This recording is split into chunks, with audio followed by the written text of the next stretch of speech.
Hello viewer, welcome to Chungu cha Jamii. I'm your host Eunice Mugo. Today on the show we are continuing our conversation where we left on sexual and gender-based violence. Do you know anyone who has been affected by this? Send in your question, your comments across all our social media networks. That's GBS TV Africa. Our SMS line is 21144. I'm not alone. I have a guest with me who is going to help us to understand better how to deal with issues surrounding sexual and gender-based violence. I will allow him to introduce himself. Welcome, guest. Thank you very much. Good morning, viewers. My name is Gideon Makomi. You were here last week. I'm happy to be here to continue with this discussion. For the purposes of those who are seeing this for the first time, I'm a consultant. I run a consultancy firm that helps people connect to their destinies and their businesses. I also do counseling. I do matters gender, mental health. I do quite a lot, but all in an effort to really help people become better and enjoy their lives while they're here. Asante sana for having me again for the second part on this. Thank you so much, Mr. Gideon, for coming and honoring our invite. Karibu. Just to dive on to our conversation today, on the last discussion we talked majorly on, we defined gender and saying it mostly affecting ladies. Yes. And also not forgetting men on the same perspective. Now, today I want us to look on the causes. Yeah. What are these causes that are making this sexual and gender-based violence to be happening in our society today? Thank you. There are a lot of wide range reasons why GBV would happen, but just to group and mention but a few. Some of them are the economic causes, for example, where we are feeling that, maybe I should even, before I talk of economic, I need to talk about something on masculinity, the negative masculinity. And I mentioned last time that this comes with the socialization, the way our society has defined who is a man, what they're supposed to do, and who is a woman and what they're supposed to do. And one of the things on masculinity is that the negative masculinity, where a man, the society has made a man to feel like they're over a woman, for example.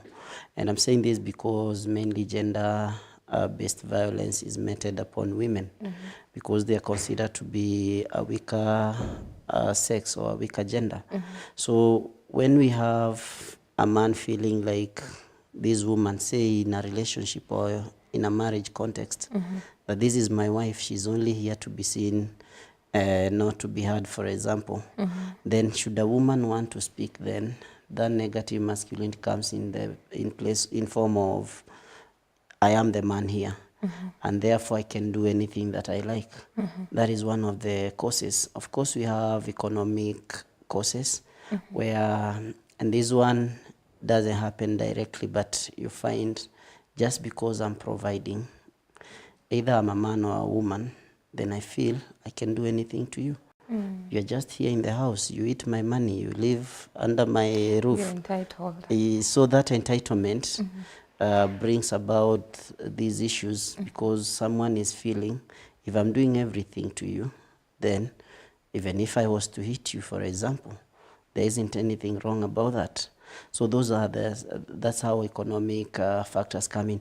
And even, and you mentioned last time, at workplaces, you find just because someone has decided to go out there and look for an income, someone in places of power, they are coming and they are manipulating these people in the name of, if you want me to give you this job, you have to sleep with me. If you want me to do you this favor, then you have to do something in return. So all that is categorized under the economic. And then we have the psychological factors. We are a stress society. We are a stress community. We talked about mental health last time. People don't know how to handle pressure anymore. People don't know how to deal with the issues affecting them anymore. And they find the easiest way to handle this. It's expressing themselves through a fight. It's expressing themselves through other ways that are not necessarily correct. Therefore, it is necessary for us to look at the different causes, and they're not just limited to that. For example, we have other things that I would say, even the way the laws of ethics, the laws of morality and all that, because sexual and gender-based violence is not just the fight. Sometimes it's issues to do with rape, sexual abuse and all that. So there are people who don't have values that can contain, they can be able to contain their feelings. I come, I look at you, I feel you're very beautiful, you're very nice. I want to force issues, you know what I mean? So there are different factors, there are different reasons that could lead to this. But bottom line, I think it has to do with the way we respond to issues, or the way we respond to those urges that we have at different times, whether in marriage, whether out here, but yeah. Interesting.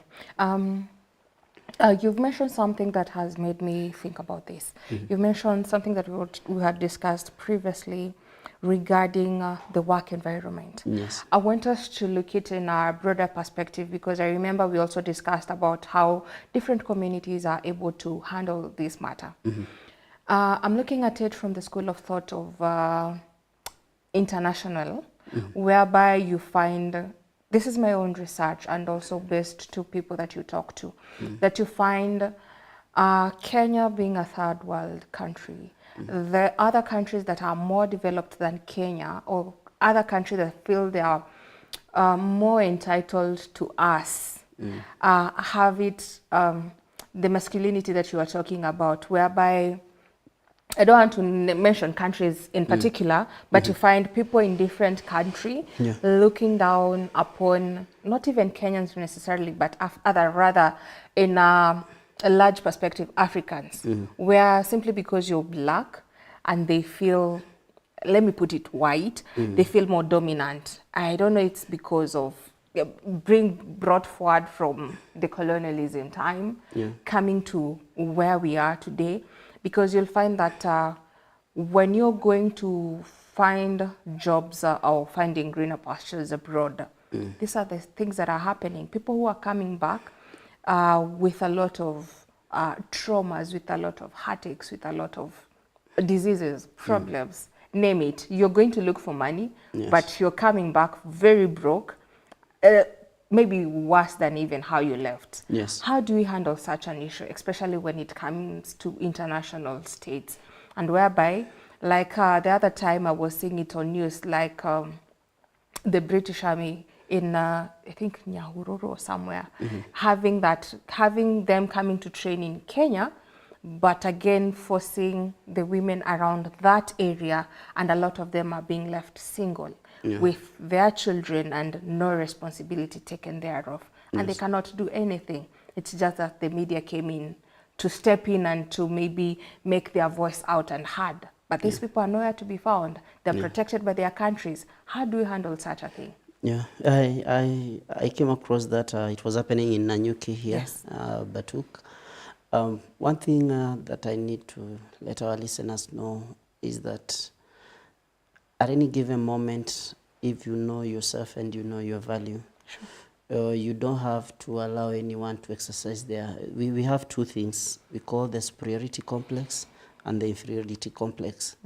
And how these ones come into play when it's about gender. Someone is feeling like they are superior by the virtue of their Mzungu, for example.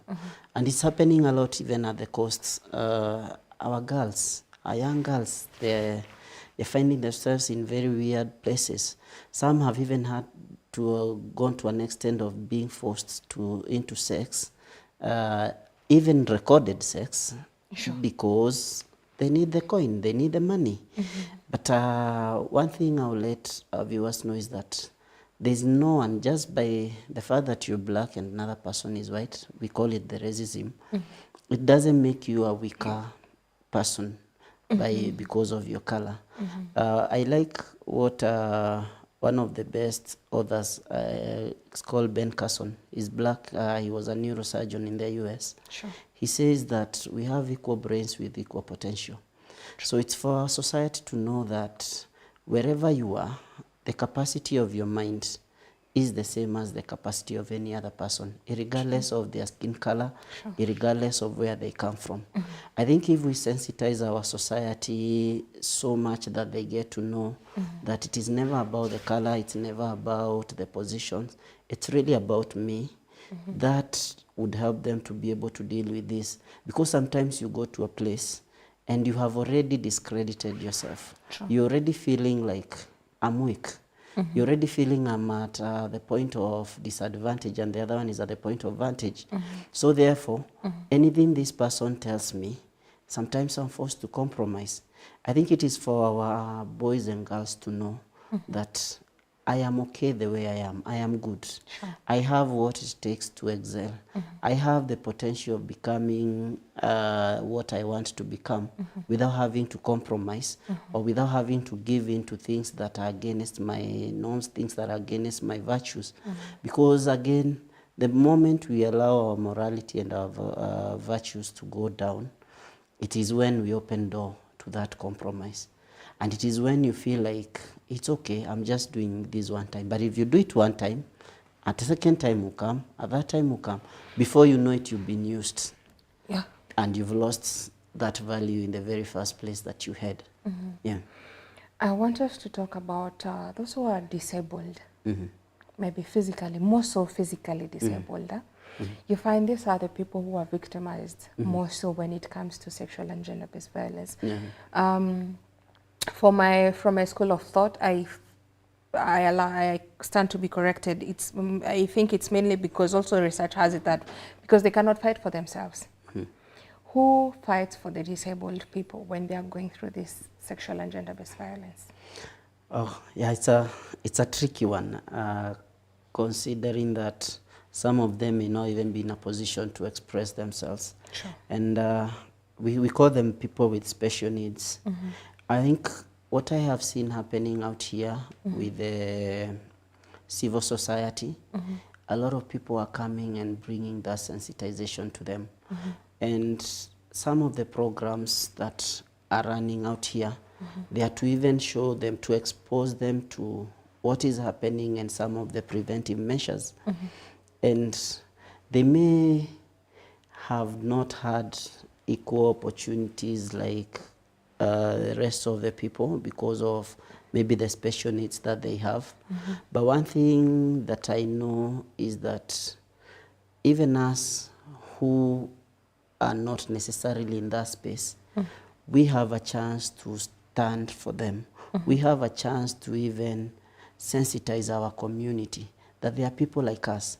There's nothing wrong or nothing. It is not a disadvantage, or it doesn't mean you're less of a human just because you have those special needs. So I'm happy with what the civil society is already doing. I'm also happy with that the Ministry of Education, for example, they're introducing programs that are showing these people with special need that they have a place, that they have a voice, that they have equal opportunities.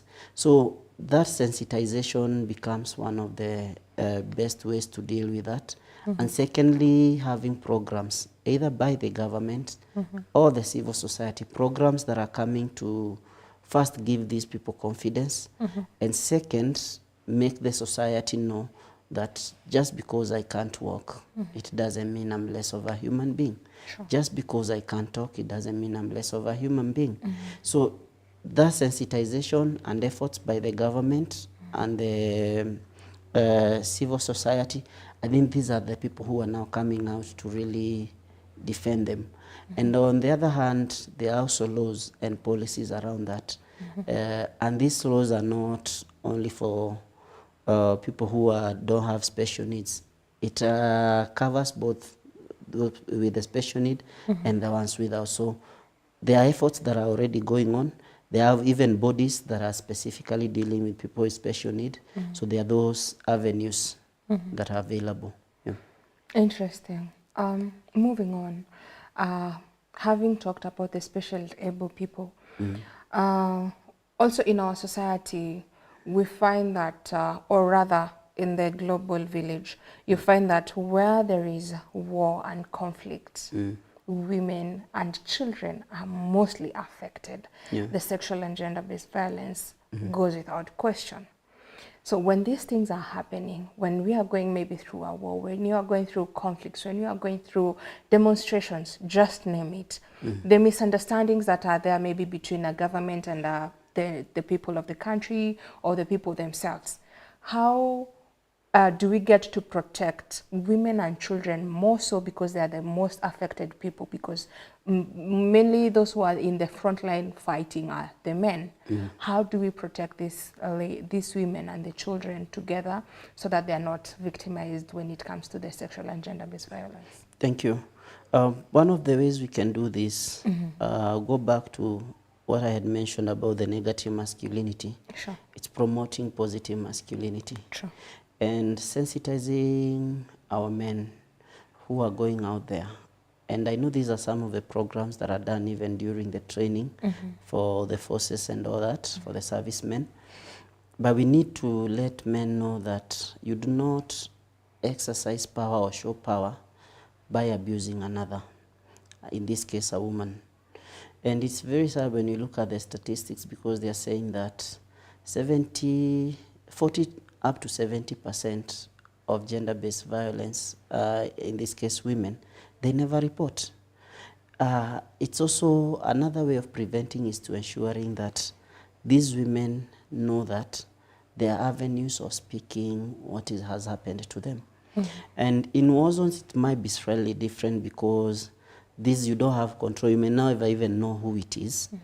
But I think that sensitization, even the preventive measures, getting to sensitize the children and these women that this is how you can prevent yourself.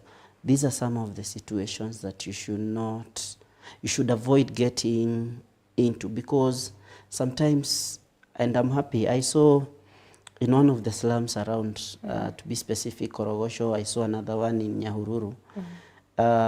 Things are going to an extent of training the elderly, karate, as a way of prevention. So I found women, some they are training young girls, because sometimes it's a violent and you may not be able to get to talk to this person, they may not be reasonable. So I've seen organization introducing different ways of prevention, including those kind of training. Others, they have those safe spaces where they can come and speak about what is happening. They can come and speak about prevention measures. So it's more of sensitization for both male and females as to the effect of the gender-based violence, as to the effect of what comes out of this and how it affects our society. Because especially in war zones, it's a bit tricky, but it is possible. This one has to do more with now the perpetrator. You train this person to know that it is not the way to go, and there's no power in doing that. In any case, it's a show of weakness if you are going to abuse someone just because you have a gun. If you're going to abuse someone just because you think they'll fear you. You should never use fear to victimize the other person. Because as a serviceman, for instance, you're there to protect. You're there to be the safe haven for these people who might be suffering in one way. And never use your powers to victimize someone who is helpless, because there isn't anything good that comes out of it. And one more thing on this, I think it is important to remind our brothers out there in the battlefield that it could be your sister, it could be your daughter. How much would you feel if they were subjected through the same thing that you're subjecting these people? Yeah. Maybe just to delve a little more on the same question. What if we look at it from the perspective of now away from the people in the line, these are the people protecting us. What about those who are against, we call it the malicious group, whereby the fear that you're talking about is what they are selling. That is the dominant part, so that they can reign more and they can be like dominating this area to be known because of how brutal they are, because of how killing, the number of killings, the number of being, how merciless they are to the community, that is making them grow in the sense of the voice and the power. The powers and the satisfaction that they are getting, it's coming from oppressing the people around the community that they are coming from. How do you deal with such a matter? Who are the people who are supposed to maybe come in and step in regards to this? Okay. When it comes to this, actually, in the psychology of what you've rightly put it, it's about selling fear. Sure. And when we are talking about, say, the militia groups and all that, these are not people that you may necessarily have to sit down with and reason with them. Sure. So as much as you can, you sensitize the communities. And it's unfortunate that during war, you may not even have a forum. You're calling people here, guys, let's come and talk about how we'll prevent SGBV. So in my opinion, I think in the first place, it's for the governments and the other people involved to ensure that that war doesn't happen in the first place. Sure. Are there ways of preventing them? Because the people who suffer the most are the women and the children. And if someone, say for example what is happening in Congo, say for example what is happening in Haiti, if this is going on, these people, we call them the vulnerable groups. We may not be able to do so much about them. So it's at the point where we see there is a looming crisis that may lead to war. The governments and the civil society to try and see how can we prevent this, or how can we ensure that our people are sensitized. Because the other group, for sure you can't get someone from the bush and you're coming to start and telling them it is wrong to rape someone, it is wrong to someone through this. They don't even understand that language. All they know is that we are here, whatever I come across, nafagia naanguka nayo. So you may not be able to reason really with these people. Yeah. Interesting. Having looked at this largely, you've talked about sensitizing the community. When you're talking about sensitizing and educating the community, what are we looking into? Especially like you've mentioned in Korogochon and some other places where they're even being trained how to self-defense. Also for the elderly women, because also them, they are facing these things, especially also from the immediate family members, simply because of the misunderstandings of some reasons and the other. How do we now sensitize from the grassroots so that we enable that, we make sure that the sensitization and also the education part of it, of making sure that our community are well aware of these things might happen, these things are here, and how to curb moving on to the future? Yeah, it's having those reality talks, real talks about the issues affecting the society. One, because of poverty. Second, because of that socialization.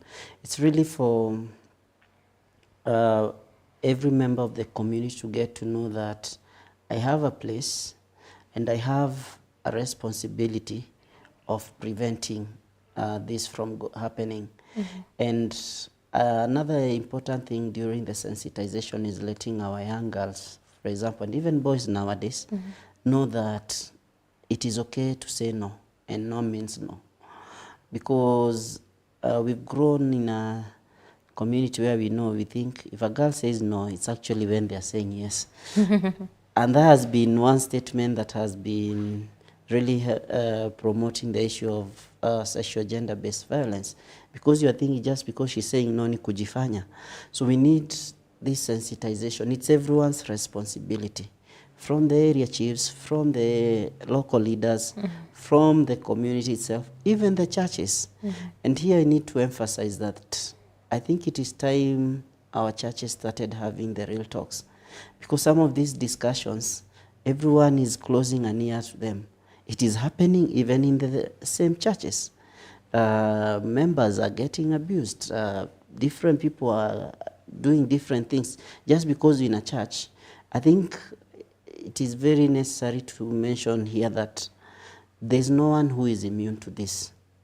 and there's no place that is safe. And by that I mean, even in the church spaces, remember here we have people coming in hundreds, in thousands every Sunday there in a church. It could be here, it could be in a different place, but in thousands. What if we use that platform to really educate our members and tell them that these are the ways? What if we took even 30 minutes and we are saying, today we are talking about the issues affecting our teenagers. Today we are talking about the issues that are affecting our marriages.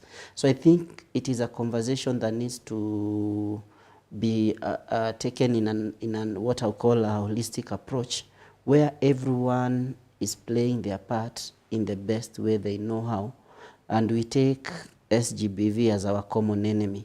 That is how the communities would excel. Because if one group is saying this and the other one is saying that, if we say we can't talk about, even in families, in a house setup, I mentioned I have a daughter. Sometimes I tell her where no one should touch the various places. And we do it even singing. So the girls need to know, the boys and the girls need to know from the household level that these are my private parts, no one should touch them. They need to hear that no one should tell you this. Because again, and we've talked about it previously, the parents have left some of the responsibilities to the teachers and to say the pastors, but you also have to start from home. Does your son or your daughter know that it is wrong, for example, to hit a girl at the back? Do they know that it is wrong to say some things? Because some of it is even verbal. Do they know that someone should not touch me somewhere? So we need to start from the household, moving on to the larger community, and that with that sensitization would add value and help in prevention. Yes. Thank you so much. I want us to take a break, and when we come back, I want us to look at it. You've mentioned something to do with being poor and being vulnerable in the community. My question would be, being poor and also being vulnerable, do you think this is the reason as to why people are not, or rather those who are affected are not speaking out about it, because they look at it and say, if this person is wealthy, if this person has more voice than I have, then no one is going to maybe listen to me or believe me what I'm saying or what I'm going through compared to the person maybe I'm protesting against or the person who I'm reporting. And in this case, where are the safe spaces whereby if it is happening in our community, if it is my dad, can I be able to tell it to my mom? If it is my brother, can I be able to talk it to my parents? If it is my teacher, am I able to talk to someone who is senior? Can I go back home? Where are these safe places whereby you know that this person in charge is not going to like oppress you? Because also it goes with being told, if you talk, no one is going to listen to you, or if you talk, no one is going to believe you. If you talk, I'll kill you. Those are the threats that you do get. But how do you rise up and shake all these voices and also be able to stand for yourself? That is what I want us to look at. Viewers, I hope you're learning as much as I am. Interact with us across all our social media networks. That's GBS TV Africa. Our SMS line is 21144. We'll be back shortly.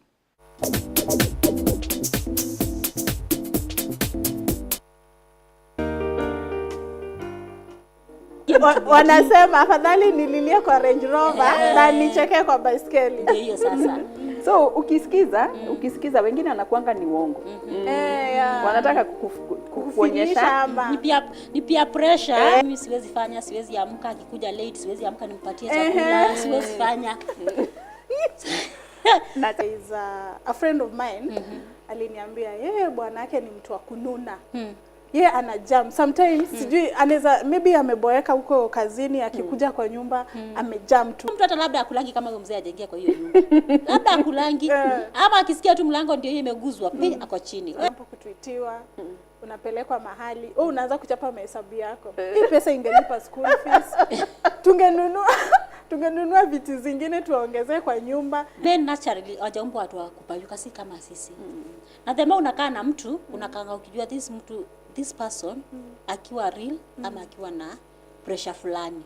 Bwanake mahali ameajiriwa kazi, bosi wake ni sugar mami wake. Haya. Alafu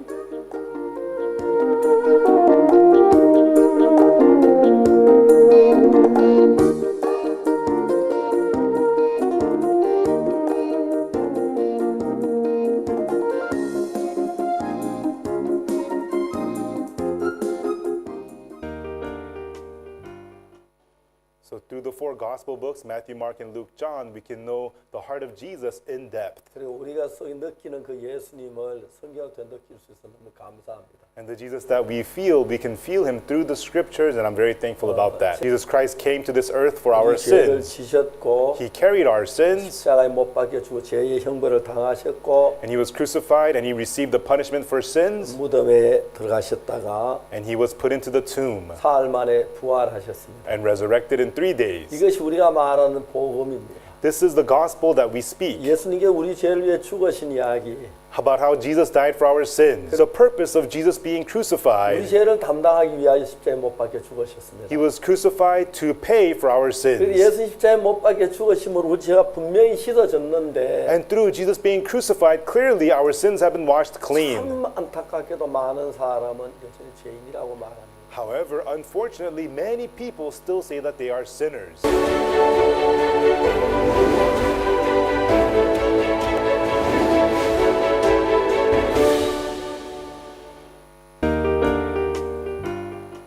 Hello everyone! Welcome to Fun!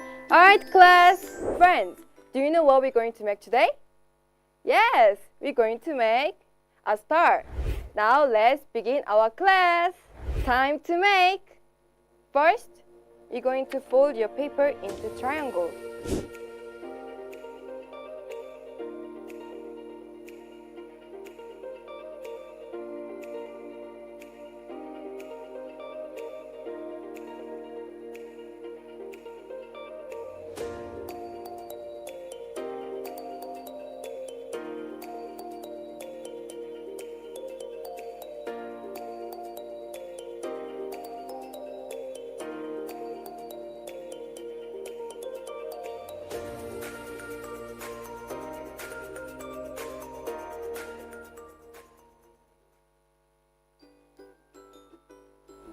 Ta-da! Now we're done with the star.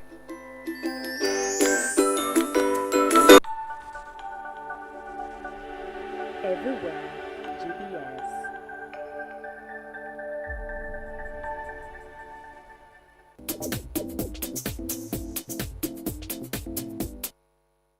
Welcome back, viewer, to Chungu cha Jamii. Today we are talking about sexual and gender-based violence. Do you have people who've been affected? A sister, a brother, a relative, a neighbor, a friend who has been affected by the sexual and gender-based violence? How are you able to help them out? Have they overcome the trauma? What is their story? Share with us across all our social media networks. That's GBS TV Africa. Our SMS line is 21144. So, Mr. Gideon, before we went on a break, I'd asked a question regarding where to run to when the other person who has violated maybe my rights, because those are rights violated, I feel like has the upper hand.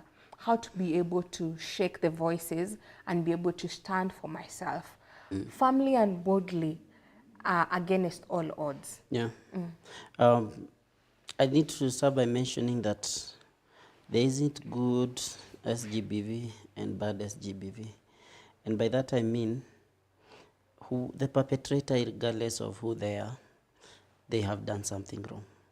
Whether it is your father, whether it is your mother, whether it is your uncle, whether it's someone who is very close to you, even your boyfriend, or even your husband or your wife, it is not justified just because it is coming from a certain person. And it doesn't make it less evil. SGBV is evil regardless of who the perpetrator is. And therefore, you shouldn't treat one as a special case and say, huyu ni wetu, maybe I need to forgive. Yes, there is the place of forgiveness, but have you dealt with the issue? And I know those threats that come with it, that I'll kill you, you will embarrass the family. There are even some that go, like you mentioned, someone goes to their mother to say that my father is abusing me, and then the mother and the family colludes on how to keep it quiet just because you will embarrass our family. But do you sit and think and ask yourself, how does the victim feel? Because here it is not the family, it's not about the family, it's not about what other people think. It's really about what this person is feeling. And as long as that right was abused, there shouldn't be discussions around it. Like, we can forgive them and we can keep it. So what I'm saying is, if anyone has gone through this, I think the last thing you need to have before you can even do anything else is to have fear. I think report it first. We will handle it after I have done the right thing, which is reporting. And I said last time, that threat of I will kill you, at least you kill me while the truth is out, if at all. But the thing is, they shouldn't, more often than though the people who are closer to us, they use fear and what we feel towards them as a means to continue doing it over and over again. The thing is this, if it is happening, it is wrong, regardless of it is, and it should follow the right process. You report. It said within 24 hours, go and report. Don't change the clothes. Allow me to interrupt you and add this on top of what you're talking about. Yeah. Go report in the before 24 hours is over. What happens whereby the perpetrator has an upper hand in regards to the corruption that we have around our bureaucracy? And you find that because this person has resources, has money, is able to bribe those people who are in charge that have reported to and taking care of this as a case, because now this is a case. Yes. What happens? Because now they have ganged up together against you. Yeah. I am myself, I am not able to maybe pay a lawyer, I'm not able to pay what this money they are asking for, and the perpetrator on the other side is able to afford a lawyer, is able to pay these people off, is able to manipulate even the results. Where am I going to run to? It's very unfortunate because that is, because of corruption, that is the state we are in. And sometimes we may not have answers as to what, because there are people who would use that influence, there are people who would use money to even silence the victims. But at least you have already started. And what I have come to learn over the period and in this practice of gender is that we have even organizations that are now supporting to even give legal without charging. We have some institutions like FIDA, we have some institutions against SGBV that are coming and now they are supporting. I think, one, I say that for those who are in positions of influence, for those who are in the government, sometimes you go back to the question of what if I was the one in this place. Today I may take that, say 100,000 to ensure that I block justice. But if it happened, say to someone who is close to me, and God forbid, say my daughter, say my wife, what would I have felt? I think it is a question of morality. Unfortunately, with corruption, morals are the last thing someone thinks about. But it is just to try what other avenues are there. And it goes back to that place I said, sensitization is important. Getting to know what are the channels, which organizations advocate for gender rights, which institutions can I go to? Because sometimes just going to the police is not enough. Sometimes just going to the chief is not enough.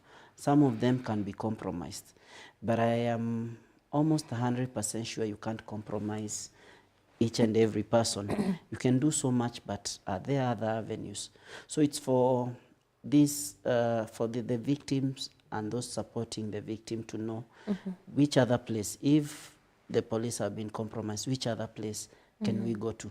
But most important also is to now that to offer that psychosocial support, because sometimes you may be blocked, but then let's deal with the victim. Let's help them deal with that trauma and overcome that issue in cases where the justice has been blocked, so that then they heal. Because the big issue here is healing. It's the pain that comes with it. Even the reason why you are even going to report in the first place, it's because you have gone through a traumatic event that requires some support. So let's ensure if these other avenues are not working, then we have that psychosocial support, and we have a place where this person can feel safe to express what they went through and what made them feel. Interesting. Moving on, I want us to look at the technological space. Yes. We have cyberbullying that is cutting across everywhere. We're in a digital era, a digital space where everything is going digital. Not forgetting that also the bullying is going digital. Like we were talking before we went back on air, I asked what happens to, right now our kids are having their phones. Who are they talking to? Who are they conversing and relating to? You might be a parent who is able to secure and be able to put restrictions on those gadgets. Yes. But again, it's not even more guaranteed to, because I mean, if it is a social media space, I'll send in a friend request, someone else will send in a friend request, this child will accept. Or forget even about the child, even us as grown-ups, I'm send a friend request, I accept. But not knowing the intentions and the mind behind who sent this friend request. Could be bullying, just someone who is out there to derail me. We have seen it, we have seen the celebrity, the TikTokers, those people who are in the social media space being bullied because of maybe the content they're putting out, because what they are fighting or what they're advocating for. That is one. Two, we are having those who are so silent, those who are so reserved, but you find that those who are requesting them for friendship, they're also having some ill heart behind or mind behind it. How do we curb the cyberbullying when it comes now to the sexual and gender-based violence? Technology is good and technology is bad, depending on the use. Sure. And it becomes bad when it is abused. And one of the forms is the cyberbullying you have talked about. I think there is not so much control with regards to what someone does when they have their gadget and they're online. But we can influence behavior, and we can influence how to even identify that this is cyberbullying. Because with cyberbullying, more often than not, it happens without even knowing that you're being bullied. It happens in very simple ways. Through that app that you love the most, that is where it comes from. That is where the victims are. Some of these negative agendas are being introduced through the same apps. For me, I've even had, I think it is last week on my way here, my daughter called and told me, "Daddy, I think I've seen something on YouTube. You need to delete that app." You see, that is information. I think if we provide information, and it was an app, a very common app that we use, maybe you've even come across it, the Talking Angela, the Talking Tom. I have nothing against the developers and all that, but we have content showing how they are impacting, how they are harvesting information, how they are even talking. Another time I had to also delete another app because of the way it was talking to my children, because it is us for really, we monitor and get to inform the users that if you see this sign, then that is a red flag right there. If you hear certain words, that should tell you this is not a genuine conversation. So how to deal with it? We don't have that control, and where we have, let us exercise it. If it means deleting that app, delete it. If it means blocking some sites, block them. But where you cannot, then inform the users, the consumer, both adult and young, that cyberbullying looks like this.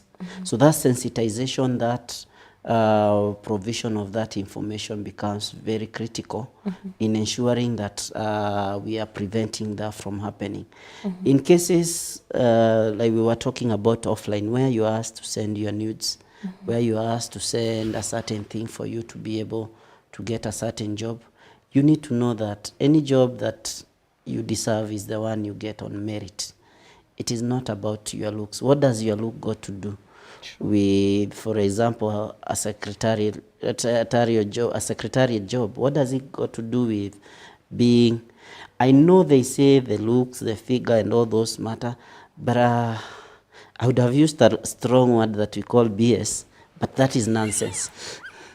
That is nonsense, and our young girls especially and young men need to know it is not about my looks. It is about my competence, my capability, and what I have as qualifications. Anything going beyond I want to see your photo, especially from behind, please regard that as nonsense. I would rather stay at home with my dignity than be at a workplace after I have lost it all.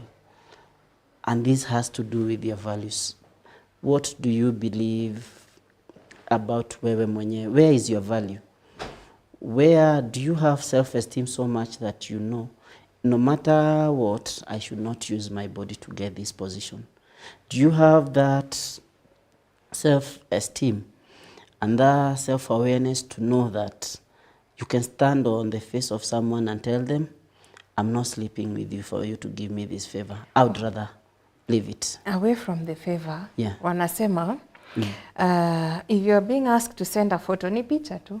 Kama atakukula, atakukulia kwa picha. Unfortunately.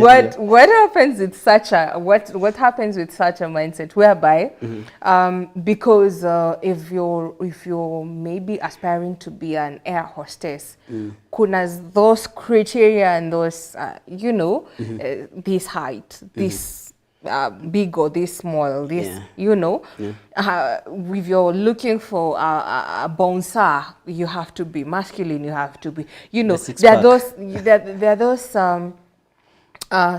those how do I put it, career spaces where they look at the physical appearance so much because this is what is making you either to be credited or not credited. What happens in such a space whereby I have to send in my photos, I have to video call, I have to do like everything that I'm being asked to do. That one is maybe through an online interview. And even if I go physically, also that is what it's being merited on because I'm being told, oh, you're too short, this one is not going to work for you, or you're too tall. And also we have had places where you're going and applying based on merits and you're even being told you're overqualified. We cannot have you here unless you do A, B, C, D. So what happens in such areas? How are you able now to collect yourself and step down and be able to say? We leave some of these things to personal judgment. I am the one to know where my boundaries and how far is too far. Okay. Of course, when you're getting to some careers, say even the modeling and all that, the looks come into play. But in some jobs, I think, and this is where critical thinking, this is where assertiveness comes to play, you need to ask yourself, I'm being called for a job, a writing job. Why am I being asked to? What does my writing got to do with my image? I'm being called for this. And I think it's for us to also know that where is our value? How far can I go to be able to get this? And I believe we still have good employers out there. We still have good HR managers. We still have good recruiters. The fact that this has failed and they're demanding for this, it doesn't mean I give in. Sure. It is for me to know, to try another one, because the world is compromised. A lot of them in the HR space, these things are happening. I've been in that space for like 5 years, And sometimes you're recruiting for a sales job. You ask, there's a time mistakenly happened to have given my number as the one that they should send their CVs to. And young girls are even sending their photos. It is what has been happening out there, maybe with other agencies and all that. But the thing is this, let us know where to draw the lines. Let us not have those gray areas where you're not sure what you should do or what you should. Just be very clear in your mind that my body is not my CV. I have a CV. There's the place of the CV and there's the place of the job, the body. The body is not in the place of work.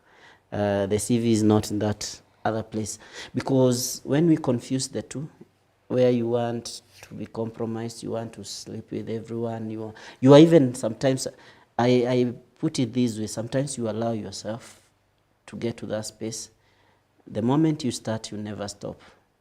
You become a slave to that person. So let us know, where do we draw the lines? If my job requirement is that I send, what kind of images am I sending? I am sure there isn't any one place you'll be working naked that you need to send a naked photo of yourself for you to get that job. So there are limits and there are parameters. And that's why last time I said sometimes you need to even invoke the Employment Act. What does it say? What are the legal rules surrounding the given recruitment, for instance? What do I need to do? Where do I need to go? And then people also need to already start. Don't just spend time on TikTok looking at people doing this. Sometimes read and get to know, in an event of this occurrence, where can I go to seek help? We have helplines. Sometimes call these numbers. Sometimes visit these offices and tell them this is what is happening. We've seen exposés about such places. We saw one about a Kericho guy and all that. So it is our responsibility of all of us to ensure that we do not encourage this from happening by the things that we do. Sure. Yeah. Thank you so much for honoring our invite. I'm being told that you are run out of time. So maybe in 30 seconds, could you give us your parting shot?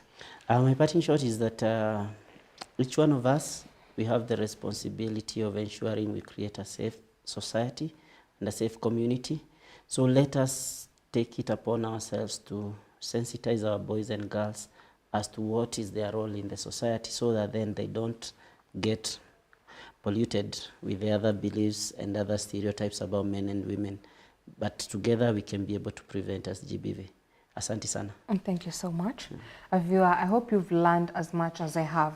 Let's continue this conversation online across all our social media networks. That's GBS TV Africa. Our SMS line is 21144. Till next time, have a nice time. Bye.